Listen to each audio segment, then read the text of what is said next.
Hindi pa nga tayo nakaka-move on sa nauusong linya sa social media na sobrang Latina, may bago na namang patok online. Nahuli kasi ng video vlogger at ina ng aktor na si Miguel Tan Felix na si Mommy Grace ang kiliti ng netizens dahil sa kanyang kakaibang tagline. Okay rin ba sa inyo ang sikat na linya ni Mommy Grace? Malalaman natin yan sa trending report ni Dustin Bayog.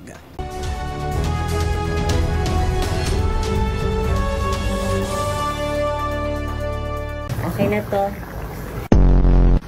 Okay na to. Okay na to. Okay na to. Okay na to. Okay na to.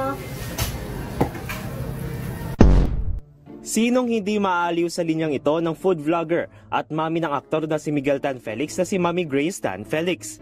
Hindi kasi nawawala ang linyang ito sa kada cooking episode ni Mommy Grace, bukod sa pagpapatakam nito sa netizens na kanyang mga nilulutong pagkain. Ang short line na ito ay hindi nakaligtas sa malikot at funny minds ng mga netizens.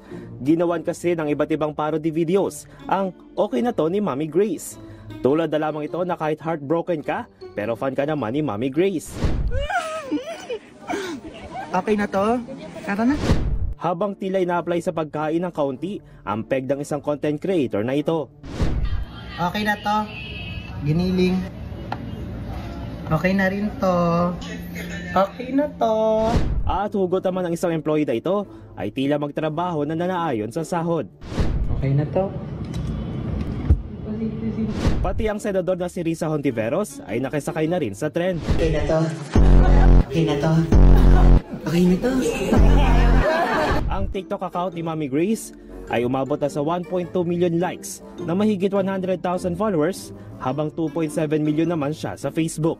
Para sa DZRH TV, ito si Dustin Bayog. Una sa Pilipinas, una sa Pilipino.